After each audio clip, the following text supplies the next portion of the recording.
Hello, my dear students. Welcome to our class. ഇന്ന് നമ്മൾ നോക്കാൻ പോകുന്നത് കഴിഞ്ഞ വീഡിയോയിൽ നമ്മൾ ഡിസ്കസ് ചെയ്ത India's woman the mixed truth എന്ന് പറയുന്ന എസ്സേയുടെ പാർട്ട് 2 ആണ്. അമർത്യ സെൻ ആണ് റൈറ്റർ എന്ന് നമ്മൾ പറഞ്ഞു. സോ അദ്ദേഹം പറഞ്ഞ കാര്യങ്ങളുടെ കണ്ടിന്യൂഷൻ ആണ് നമ്മൾ ഇന്ന് ഡിസ്കസ് ചെയ്യാൻ പോകുന്നത്. ഇറ്റ്സ് എ ലോങ് എസ്സേ, അതുകൊണ്ടാണ് നമ്മൾ 2 പാർട്ടായിട്ട് ഇതിനെ ഡിവൈഡ് ചെയ്തിരിക്കുന്നത്. സോ നമുക്ക് നോക്കാം എന്തൊക്കെ കാര്യങ്ങളാണ് അദ്ദേഹം തുടർന്ന് പറയുന്നത് അദ്ദേഹത്തിന്റെ എസ്സേയിൽ. The essay title the India's woman the mixed truth by Amartya Sen. അദ്ദേഹം പറയുന്നു, ആദം സ്മിത്ത് പറഞ്ഞിരിക്കുന്ന കുറച്ച് കാര്യങ്ങൾ നമ്മളിവിടെ ഡിസ്കസ് ചെയ്യേണ്ടതായിട്ടുണ്ട്. ആദം സ്മിത്ത് എന്ന് പറയുന്നത് ഒരു സ്കോട്ടിഷ് എക്കണോമിസ്റ്റ് ആണ്. സോ അദ്ദേഹത്തിന്റെ തിയറി ഓഫ് മോറൽ സെന്റിമെന്റ്സ് അദ്ദേഹം കുറച്ച് കാര്യങ്ങൾ പറയുന്നുണ്ട്. ആ ഒരു ഡിസ്കഷനിൽ അദ്ദേഹം പറഞ്ഞ കുറച്ച് കാര്യങ്ങൾ നമ്മളൊന്ന് ആലോചിക്കണം, നമ്മളൊന്ന് ഡിസ്കസ് ചെയ്യണം എന്ന് അമർത്യ സെൻ നമ്മളോട് പറയുന്നു. അതിൽ അദ്ദേഹം ഫോക്കസ് ചെയ്യുന്ന പോയിന്റ് എന്ന് പറയുന്നത് willing acceptance of the alleged necessity of infanticide by intellectuals in ancient Greece.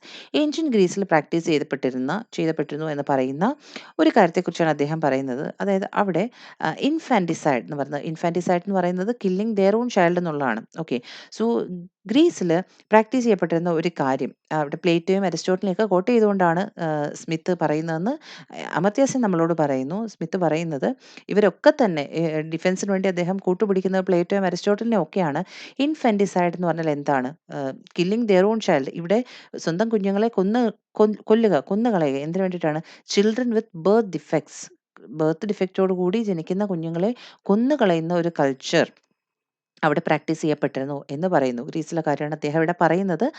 അപ്പോൾ he thought that the whole of parochial values can be broken primarily by knowledge of what happens elsewhere and how other people think about the same problems.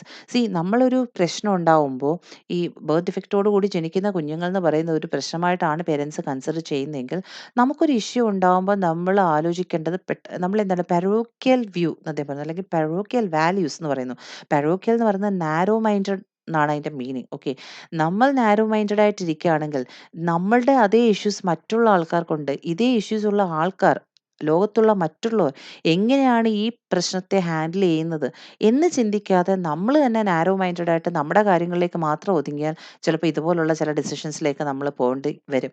നമ്മൾ എന്താണ് ചെയ്യേണ്ടത്? ഒരു കാര്യം സംഭവിക്കുമ്പോൾ ഇതിനെ ലോകം കാണുന്നത് എങ്ങനെയാണ്, ഇതേ പ്രശ്നങ്ങളുള്ള അല്ലെങ്കിൽ ഇതേ സിറ്റുവേഷനുള്ള ആൾക്കാർ എങ്ങനെയാണ് കാര്യങ്ങളെ സമീപിക്കുന്നത് എന്നൊന്ന് ചുറ്റും നോക്കാൻ, അല്ലെങ്കിൽ അതൊന്ന് കണ്ട് മനസ്സിലാക്കാനുള്ള ഒരു ഓപ്പൺ മൈൻഡഡ് ആയിട്ടുള്ള ഒരു ആറ്റിറ്റ്യൂഡാണ് നമുക്ക് വേണ്ടത്. നാരോ മൈൻഡഡ് ആയിപ്പോയാൽ അദ്ദേഹം പറഞ്ഞു പെരോക്കിയലിസം എന്ന് പറയുന്നത് അത് എന്താണ് പ്രശ്നമാണ്. നമ്മൾ ഇത് നമ്മുടെ പ്രശ്നമാണ്, അല്ലെങ്കിൽ നമ്മളാണ് ഇത് സോൾവ് ചെയ്യേണ്ടത്, ഇതൊരു വലിയ ഇഷ്യൂ ആണ്, ഇതിന് വേറെ പരിഹാരമില്ല എന്നുള്ള രീതിയിൽ മുന്നോട്ട് പോയാൽ കാര്യങ്ങൾ പറ്റില്ല. ബർത്ത് ഡിഫക്റ്റുമായിട്ട് ജനിക്കുന്ന കുഞ്ഞുങ്ങളെ എല്ലാം പേരൻസ് കൊന്നു കളയുന്നു എന്നുള്ളതായിരുന്നു ശീലമെങ്കിൽ, അല്ലെങ്കിൽ അതാണ് കറക്റ്റ് എന്ന് എല്ലാവരും ലോകത്ത് വിചാരിക്കുകയായിരുന്നെങ്കിൽ എന്തൊക്കെ കാര്യങ്ങൾ ഈ ലോകത്ത് നടന്നേനെ അല്ലേ? ബർത്ത് ഡിഫക്റ്റോടെ ജനിക്കുക എന്ന് പറയുന്നത് ആ കുഞ്ഞിന്റെ ഫോൾട്ടല്ല. അത് ആ കുഞ്ഞിന്റെ എന്തെങ്കിലും പ്രശ്നം കൊണ്ട്, അല്ലെങ്കിൽ ആ കുഞ്ഞിന്റെ ഒരു കുറ്റമായിട്ട് നമുക്കതിനെ ജീവിതകാലം മൊത്തം കാണാൻ സാധിക്കില്ല. എന്തെങ്കിലും ഒരു സിറ്റുവേഷൻ കൊണ്ട് അങ്ങനെ സംഭവിച്ചു പോയതായിരിക്കും. ആ കുഞ്ഞിനും അതൊരു ജീവനുള്ള കുഞ്ഞാണ്.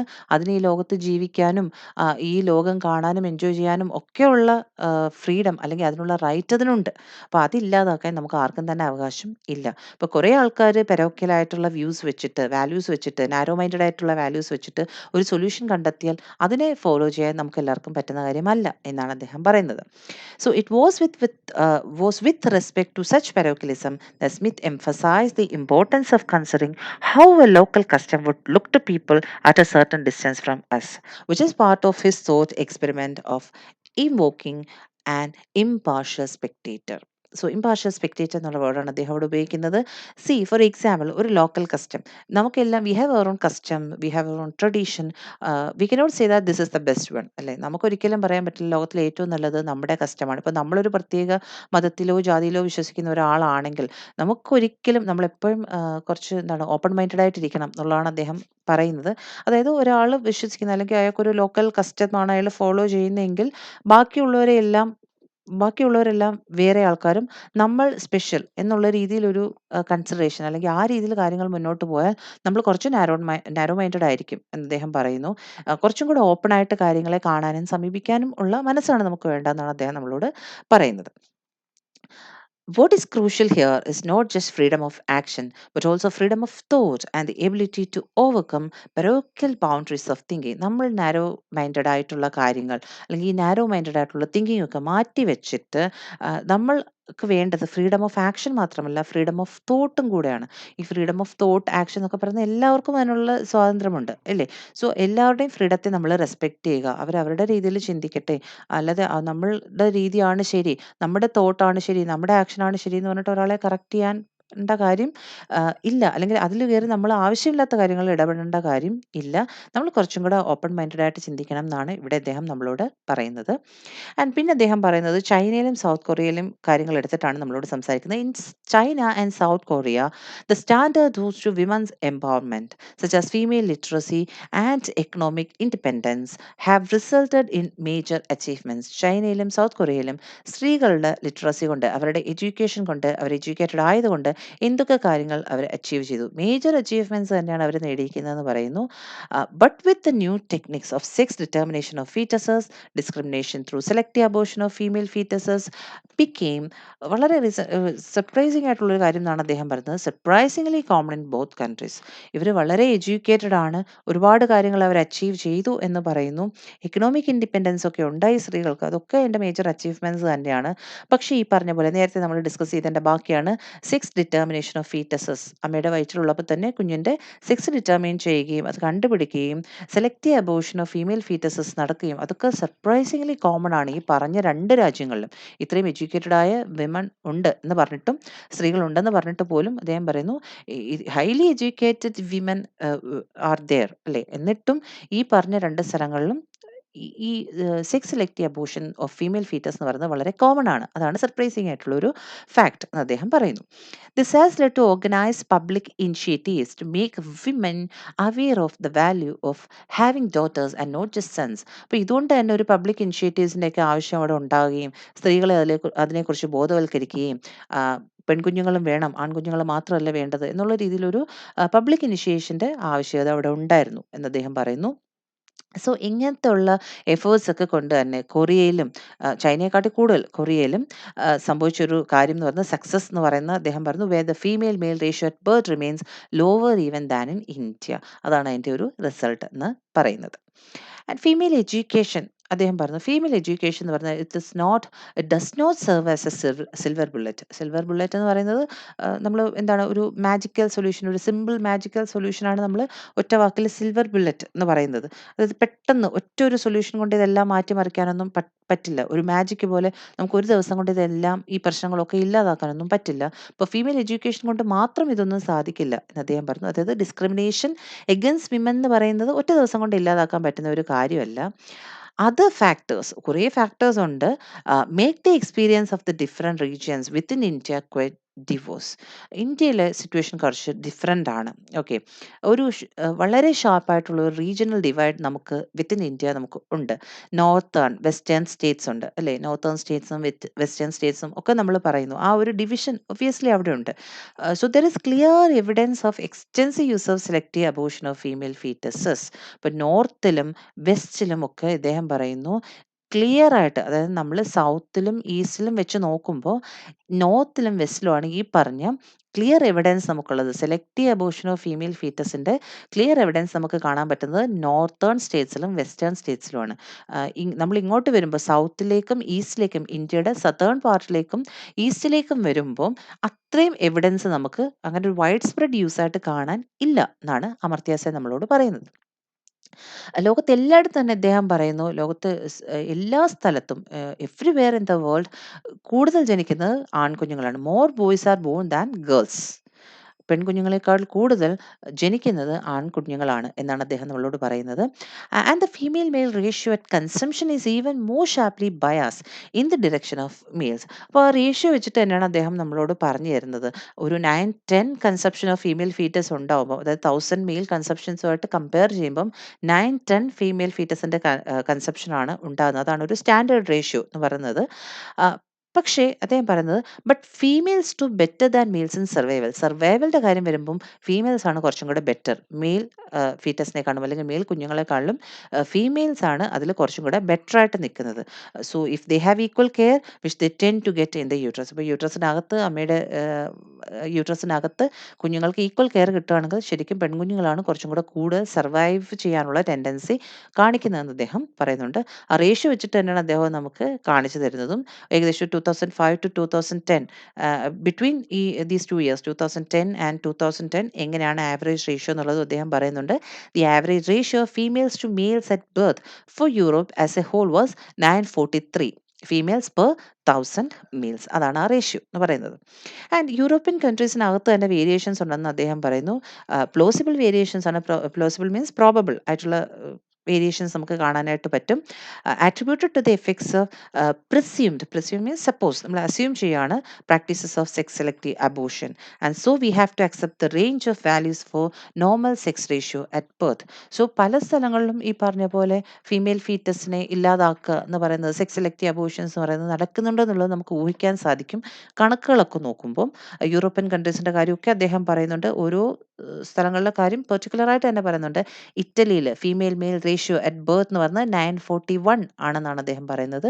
സ്പെയിനിലാണെങ്കിൽ 940 ആണെന്നും, ഗ്രീസിലാണെങ്കിൽ 939 ആണ്, അയർലൻഡിലാണെങ്കിൽ 935 ആണ്. ഈ രീതിയിലൊരു കണക്ക് അദ്ദേഹം നമ്മളോട് പറയുന്നുണ്ട്. സോ നമ്മൾ ആ റേഷ്യോ നോക്കുകയാണെങ്കിൽ നമുക്ക് മനസ്സിലാകും എന്തൊക്കെയാണ്, ഏതൊക്കെ രീതിയിലാണ് ഈ പറഞ്ഞ പോലെ സെലക്റ്റീവ് അബോർഷൻസ് നടക്കുന്നത്. സോ ഇതൊക്കെ ഫോറിൻ സ്റ്റേറ്റ്സിൻ്റെ കാര്യമൊക്കെ ഇങ്ങനെയാണെങ്കിൽ what can be said about the Indian states എന്ന് അദ്ദേഹം ചോദിക്കുന്നു. ക്വസ്റ്റ്യൻ ആയിട്ട് തന്നെയാണ് ചോദിച്ചിരിക്കുന്നത്. ഓക്കെ. ആൻഡ് ഇന്ത്യയിലെ ബർത്ത് രജിസ്ട്രേഷൻ ഇൻകംപ്ലീറ്റ് ആയതുകൊണ്ട് തന്നെ അദ്ദേഹം പറയുന്നു the ratio of girls to boys at birth are calculated by first looking at the actual numbers of girls and boys in the age group between 0 and 6. Census അനുസരിച്ച് കിട്ടുന്ന ഒരു കണക്കനുസരിച്ച് എങ്ങനെയാണ് നമ്മൾ ഇന്ത്യയിൽ ഈ റേഷ്യോ കാൽക്കുലേറ്റ് ചെയ്യുന്നത് എന്നാണ് അദ്ദേഹം നമുക്ക് പറഞ്ഞു തരുന്നത്.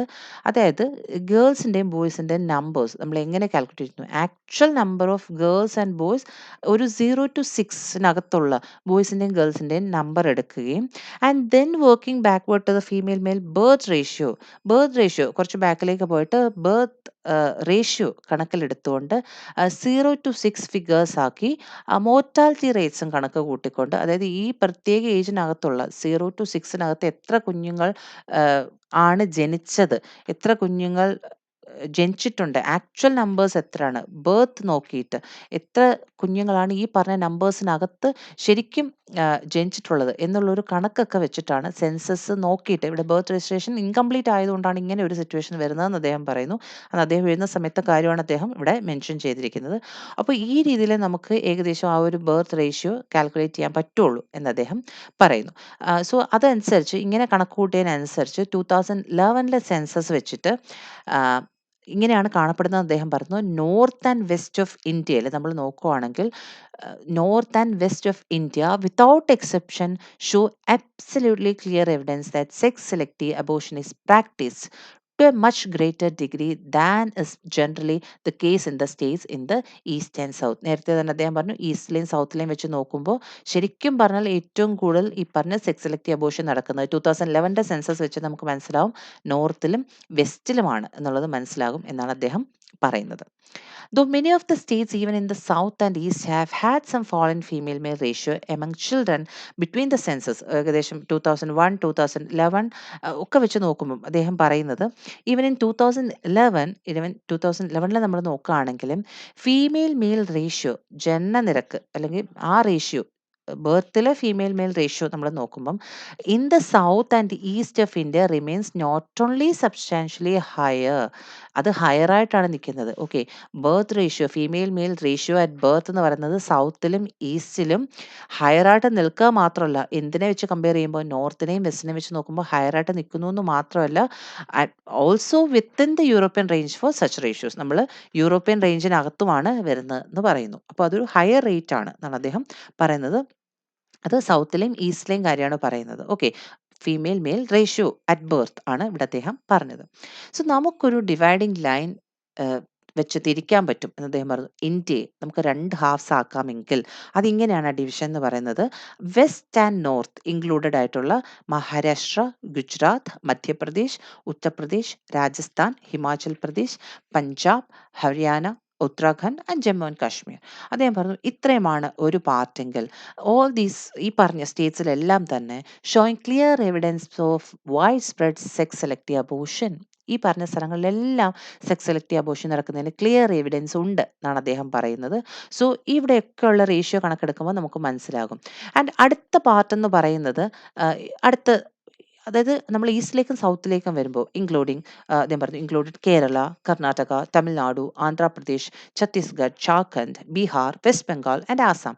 ഈ ഭാഗങ്ങളിലേക്ക് വരുമ്പോൾ അതായത് ഇതാണ് 2 ഡിവിഷൻ എന്ന് പറയുന്നത്. ഈ പറഞ്ഞ ഭാഗങ്ങളിലൊക്കെ ഈ പറഞ്ഞ സെക്സ് സെലക്റ്റീവ് അബോർഷന്റെ എവിഡൻസ് നമുക്ക് അത്ര വിസിബിൾ അല്ല എന്ന് പറയുന്നു. അപ്പോൾ അത് കുറവാണ് എന്നാണ് അദ്ദേഹം പറയാൻ ശ്രമിക്കുന്നത്. അപ്പോൾ ഈ പറഞ്ഞ സ്റ്റേറ്റ്സിലൊക്കെ തന്നെ ഈ ഒരു സ്കെയിലിലേക്ക് കൊണ്ടുവരാൻ വേണ്ടിയിട്ടുള്ള രീതിയിൽ അത് നമുക്ക് കാണാനായിട്ട് പറ്റില്ല എന്നാണ് അദ്ദേഹം പറയുന്നത്. ഇപ്പൊ പറഞ്ഞ നമ്മൾ ഈ രണ്ടാമത്തെ പാർട്ടിൽ പറഞ്ഞ ഈസ്റ്റ് ആൻഡ് സൗത്ത് സ്റ്റേറ്റ്സിന്റെ കാര്യമാണ് പറഞ്ഞത്. ആൻഡ് കുറേ സ്ഥലത്തു നിന്നുള്ള റേഷ്യോസ് വെച്ചിട്ട് എല്ലാം ഇങ്ങനെ റേഷ്യോ വെച്ചിട്ടാണ് അദ്ദേഹം പറയുന്നത് നമ്മളോട്. കാരണം കണക്കുകൾ അദ്ദേഹത്തിന്റെ കയ്യിലുണ്ട് എന്നുള്ള രീതിയിലാണ് അദ്ദേഹം കാര്യങ്ങൾ നമ്മളോട് പ്രസന്റ് ചെയ്യുന്നത്. So why there is such a regional difference, that is a question. എന്തുകൊണ്ടാണ് ഇങ്ങനെ ഒരു റീജിയണൽ ഡിഫറൻസ് വരുന്നത് എന്ന് അദ്ദേഹം പറയുന്നു. അപ്പോൾ നമ്മൾ ഇന്നും ഇതിനെക്കുറിച്ച് സംസാരിക്കുമ്പോൾ, ഈ വിഷയത്തെക്കുറിച്ച് സംസാരിക്കുമ്പോൾ നമ്മൾ ഓർക്കേണ്ട ഒരു കാര്യം, ഈ എസ്സേ അദ്ദേഹം 2013 പബ്ലിഷ് ചെയ്തതാണ്. അതുകൊണ്ടാണ് ഈ 2011 റീസെന്റ് ആയിട്ടുള്ള റേഷ്യോ എന്ന് വെച്ചിട്ട് അദ്ദേഹം പറയുന്നത്. കാരണം അദ്ദേഹം 2013 ഇത് പബ്ലിഷ് ചെയ്തിരിക്കുന്നത്. ഓക്കെ, നമ്മൾ അവിടുന്ന് ഒരുപാട് മുന്നോട്ട് വന്നു കഴിഞ്ഞു. And I do not know, എന്തുകൊണ്ടാണ് ഈ റീജിയണൽ ഡിഫറൻസ് എന്നൊരു ക്വസ്റ്റ്യൻ ചോദിച്ചിട്ട് അദ്ദേഹം പറഞ്ഞു, I do not know of any convincing clear cut answer to this question. ശരിക്കും ഇതിനൊരു ക്ലിയർ കട്ട് ആൻസർ പറയാൻ എനിക്ക് അറിയില്ല. നമ്മളോടാണ് അദ്ദേഹം ചോദിക്കുന്നത്. നിങ്ങൾ ആലോചിക്കൂ, why there is such a regional difference എന്നുള്ളത്. Even though the correspondence of these gender specific differences with language groups and cultural practices offers fruitful lines of research. See, നമ്മൾ ഇതിനെക്കുറിച്ച് വളരെ ഡീറ്റെയിൽ ആയിട്ട് റിസർച്ച് നടത്തേണ്ട ആവശ്യമുണ്ട്. എന്തുകൊണ്ടാണ് ഈ റീജിയണൽ ഡിഫറൻസ് വരുന്നത്, എന്തുകൊണ്ടാണ് ഈ പറഞ്ഞ സ്ഥലങ്ങളിലൊക്കെ ഈ പ്രശ്നങ്ങൾ നിലനിൽക്കുന്നതും വേറൊരു പാർട്ടിലേക്ക് വരുമ്പം അത്ര സീരിയസ് ആയിട്ട് ആ ഇഷ്യൂസ് റിഫ്ലക്റ്റ് ചെയ്യാത്തതും എന്ന് അദ്ദേഹം ചോദിക്കുന്നു. അപ്പോൾ നമ്മൾ ഇതിനെക്കുറിച്ച് വളരെ ഡീറ്റെയിൽ ആയിട്ട് ഒരു സീരിയസ് എക്സ്പ്ലനേഷൻ തന്നെ കൊടുക്കേണ്ടതായിട്ട് വരും. നമ്മൾ വളരെ കാര്യമായിട്ട് മനസ്സിലാക്കിയെങ്കിലേ നമുക്കത് എക്സ്പ്ലെയിൻ ചെയ്യാൻ പറ്റുള്ളൂ. ഇന്ത്യക്കകത്ത് തന്നെ നമ്മൾ നാനാത്വത്തിൽ ഏകത്വം എന്ന് പറയുന്ന ഇന്ത്യക്കകത്ത് തന്നെ എന്തുകൊണ്ടാണ് ഈ ഒരു ഡിഫറൻസ് വരുന്നതെന്നാണ് അദ്ദേഹം നമ്മളോട് ചോദിക്കുന്നത്. ഈ റീജിയണൽ ഡിഫറൻസ് വരുന്നത് എന്തുകൊണ്ടാണ്? We have our own traditional culture അല്ലേ, as well as differences in economic, political and social influence. ഇതെല്ലാം ഇതിന് കാരണമാകാം. പല കാരണങ്ങളുണ്ട്. ട്രഡീഷണൽ കൾച്ചറിന്റെ ഡിഫറൻസ് കൊണ്ട്, കാരണം നമ്മൾ എത്ര ഡിവോഴ്സ് ആയിട്ടുള്ള കൾച്ചർ ഫോളോ ചെയ്യുന്ന ആൾക്കാരാണ് വിത്തിൻ ഇന്ത്യ, റൈറ്റ്? സോ അതുകൊണ്ടായിരിക്കാം, മേ ബി അദ്ദേഹത്തിന് റീസൺ അറിയില്ല, ക്ലിയർ കട്ട് ആൻസർ ഇല്ല എന്ന് അദ്ദേഹം തന്നെ പറയുന്നു. ആ റിസർച്ച് ഒരു വഴിക്ക് നടന്നോട്ടെ, ആൾക്കാർ ഇതിനെക്കുറിച്ച് സ്റ്റഡി നടത്തട്ടെ എന്ന് അദ്ദേഹം പറയുന്നു. നമ്മൾ അറിയേണ്ട കുറച്ച് നെസസറി ആയിട്ടുള്ള കുറച്ച് ആക്ഷൻസ് ഉണ്ട്. അത് ആ റിസൾട്ട് വരാൻ വേണ്ടി, അതായത് റിസർച്ച് ഒരു ഭാഗത്ത് നടക്കുന്നു. എന്തുകൊണ്ടാണ് ഈ റീജിയണൽ ഡിഫറൻസ്, എന്തുകൊണ്ടാണ് ഈ സ്ഥലങ്ങളിലൊക്കെ ഇത്രയും പ്രശ്നങ്ങൾ ഉള്ളത്, എന്തുകൊണ്ടാണ് സെക്സ് സെലക്റ്റീവ് അബോർഷൻസ് ഈ പറഞ്ഞ ഭാഗങ്ങളിലൊക്കെ നടക്കുന്നതെന്ന് റിസർച്ച് നടന്നോട്ടെ. അതിന്റെ റിസൾട്ടിന് വേണ്ടി നമുക്ക് വെയിറ്റ് ചെയ്യാൻ പറ്റില്ല എന്ന് അദ്ദേഹം പറഞ്ഞു. നമ്മൾ പെട്ടെന്ന് ചെയ്യേണ്ട കുറച്ച് കാര്യങ്ങളുണ്ട്. നെഗ്ലക്റ്റഡ് ആയിട്ടുള്ള കുറേ ഇഷ്യൂസ് ഉണ്ട്. കുറേ ഇഷ്യൂസ് അദ്ദേഹം മെൻഷൻ ചെയ്യുന്നു. ഒന്ന് ഇൻക്ലൂഡിങ് സെക്ഷൽ ട്രാഫിക്കിംഗ് എന്നുള്ളതാണ്. അതായത് illegal trade for the purpose of sex എന്നുള്ളത്, അത് ഒരു പ്രശ്നമാണ്. ആൻഡ് മാരിറ്റൽ റേപ്പ് എന്ന് പറയുന്നത് പലപ്പോഴും ചർച്ച ചെയ്യപ്പെടാതെ പോകുന്ന ഒരു ഇഷ്യൂ ആണെന്ന് അദ്ദേഹം പറയുന്നു. സോ ഇങ്ങനെയുള്ള കാര്യങ്ങളിലേക്കൊക്കെ നമ്മൾ കുറച്ചും കൂടെ ശ്രദ്ധ കേന്ദ്രീകരിക്കുക, മീഡിയ അറ്റൻഷൻ കുറച്ചും കൂടി ഇങ്ങനെയുള്ള കാര്യങ്ങളിലേക്ക് വരണം എന്നാണ് അദ്ദേഹം പറയുന്നത്. അപ്പം ഇതൊക്കെ നമ്മൾ ഫോക്കസ് ചെയ്ത്, അല്ലെങ്കിൽ ഇന്നും സൊസൈറ്റിയിൽ നടക്കുന്ന കാര്യങ്ങളാണ് എന്നും എന്തുകൊണ്ടാണ് ഈ പറഞ്ഞ കാര്യങ്ങളൊക്കെ, ഫോർ എക്സാമ്പിൾ ഈ പറഞ്ഞ സെക്ഷൽ ട്രാഫിക്കിംഗ്, മാരിറ്റൽ റേപ്പ്, ഇതൊക്കെ എങ്ങനെ ഫാമിലി ലൈഫിനെയും സൊസൈറ്റിയെ അഫക്റ്റ് ചെയ്യുന്നു എന്നുള്ളത് നമ്മൾ ചിന്തിക്കണം എന്നാണ് അദ്ദേഹം പറയുന്നത്. സോ നമ്മൾ അറിയണ്ട, അല്ലെങ്കിൽ സ്കൂളിംഗ് ഫോർ ഗേൾസ് കൊടുക്കുന്നത് കൊണ്ട് മാത്രം പ്രശ്നങ്ങൾ സോൾവ് ചെയ്യാൻ പറ്റില്ല എന്ന് നമ്മൾ മനസ്സിലാക്കണം എന്നാണ് അദ്ദേഹം നമ്മളോട് പറയുന്നത്. അതിനേക്കാൾ കൂടുതൽ അത് വേണം. അറ്റ് ദ സെയിം ടൈം കൂടുതൽ ഇമ്പോർട്ടൻ്റ് ആയിട്ട് പൊളിറ്റിക്കലായിട്ടും സോഷ്യലായിട്ടുള്ള ഡിസ്കഷൻസ് നടക്കണം ഇതിനെക്കുറിച്ച്. And the moral strangeness and inequity of boy preference, and for more commitment by India's mainstream political parties to address the issues central to gender inequality. അപ്പോൾ ഈ വിഷയങ്ങളെക്കുറിച്ച് സംസാരിക്കുമ്പം നമ്മുടെ main stream political parties ഇതിനൊക്കെ കുറച്ചും കൂടെ ഇമ്പോർട്ടൻസ് കൊടുക്കണം എന്ന് അമർത്യ സെൻ ആവശ്യപ്പെടുന്നു. ഓക്കെ, അപ്പം സ്കൂളിംഗ് ഫോർ ഗേൾസ് കൊണ്ട് മാത്രം, അല്ലെങ്കിൽ വിമൻ എഡ്യൂക്കേഷൻ കൊണ്ട് മാത്രം ഈ പ്രശ്നങ്ങൾ നമുക്ക് സോൾവ് ചെയ്യാൻ പറ്റില്ല. കുറച്ചും കൂടെ വേറെ കുറേ ഇഷ്യൂസ് ഉണ്ട്. ഈ പറഞ്ഞ പോലുള്ള കുറേ ഇഷ്യൂസും കൂടെ നമ്മുടെ main stream political parties discuss ചെയ്യണം എന്നാണ് അദ്ദേഹം ആവശ്യപ്പെടുന്നത്. There is a lot to do on the basis of what we do know, even as we remain engaged in finding out more about regional cultures and divergent behavior within India. അപ്പോൾ അതിന് വേണ്ടിയിട്ട് ആദ്യം നമ്മൾ നമ്മുടെ culture within India, നമ്മുടെ divorce ആയിട്ടുള്ള culture എന്താണെന്ന് മനസ്സിലാക്കണം. അതിൻ്റെ നല്ല വശങ്ങൾ എന്താണെന്ന് കാണണം. എന്തുകൊണ്ടാണ് ചില ഭാഗങ്ങളിൽ മാത്രം ഈ പറഞ്ഞ പ്രോബ്ലംസ് ഉണ്ടാവുന്നതിനെക്കുറിച്ച് തീർച്ചയായിട്ടും ഡീറ്റെയിൽ ആയിട്ടുള്ള ഒരു സ്റ്റഡി നടത്തണം എന്ന് തന്നെയാണ് അമർത്യ സെൻ നമ്മളോട് ഈ എസ്സേയിലൂടെ ആവശ്യപ്പെടുന്നത്. അപ്പം ഓൾമോസ്റ്റ് ഇതിനകത്ത് അപ്പം അത്രയും കാര്യങ്ങളാണ് നമുക്ക് എസ്സേയെക്കുറിച്ച് ഡിസ്കസ് ചെയ്യാനുള്ളത്. ആൻഡ് ക്വസ്റ്റ്യൻസിലേക്ക് വരുമ്പോൾ ഈ പറഞ്ഞതെല്ലാം ഇൻക്ലൂഡ് ചെയ്തിട്ട് തന്നെയാണ് നമ്മളിപ്പോൾ സംസാരിച്ചിരിക്കുന്നത്. സോ നിങ്ങൾ അതും കൂടെ നോക്കുക. ഡൗട്ട്സ് ഉണ്ടെങ്കിൽ നമുക്ക് ഡിസ്കസ് ചെയ്യാം. ക്വസ്റ്റ്യൻസ് ഒക്കെ ഉണ്ടെങ്കിൽ കമൻസ് ആയിട്ടും, ഇനി വേണ്ട ലെസൺസ് എന്തെങ്കിലുമൊക്കെ ഉണ്ടെങ്കിൽ കുറച്ച് പേര് ഓൾറെഡി എന്നോട് ആവശ്യപ്പെട്ടിട്ടുണ്ട്. കമൻസിലൊക്കെ വന്നിട്ടുണ്ട്. അപ്പോൾ അതൊക്കെ നമുക്ക് ചെയ്യാം. ഓൾമോസ്റ്റ് എല്ലാ ചാപ്റ്റേഴ്സും ചെയ്യാമെന്ന് തന്നെയാണ് വിചാരിക്കുന്നത്. ഗ്രാമറിൻ്റെ കാര്യം ആവശ്യപ്പെട്ടു. പക്ഷേ ഇത് രണ്ടിനും കൂടെ ടൈം കിട്ടുമോ എന്ന് എനിക്കറിയില്ല. കാരണം 1-ാം തീയതി നിങ്ങൾക്ക് എക്സാം ആണ്. അപ്പോൾ അത്രയും സമയം കിട്ടുമോയെന്നറിയില്ല. But I will try. Okay, അതേ ഇപ്പോൾ പറയാൻ പറ്റുള്ളൂ. But I'm not sure. പക്ഷെ നമുക്ക് നോക്കാം. ടൈം കിട്ടുവാണെങ്കിൽ അതും കൂടെ ചെയ്യാം. അല്ലെങ്കിൽ പിന്നൊരു സമയത്തേക്ക് ഗ്രാമർ ചെയ്യാൻ പറ്റുള്ളൂ. ഇപ്പോൾ എന്തായാലും ഈ ടെക്സ്റ്റ് ഫുൾ ചെയ്യാൻ ഉദ്ദേശിക്കുന്നുണ്ട്. അപ്പോൾ നിങ്ങൾക്ക് വേണ്ട ലെസൺസ് പർട്ടിക്കുലറായിട്ട് ഏതെങ്കിലും ഡിസ്കസ് ചെയ്യാനുണ്ടെങ്കിൽ അതും കൂടെ കമൻസിൽ ചോദിക്കുക. നമുക്ക് പറ്റുന്ന അത്രയും മാക്സിമം ചെയ്യാൻ ശ്രമിക്കാം. Okay, so all the best. Thank you.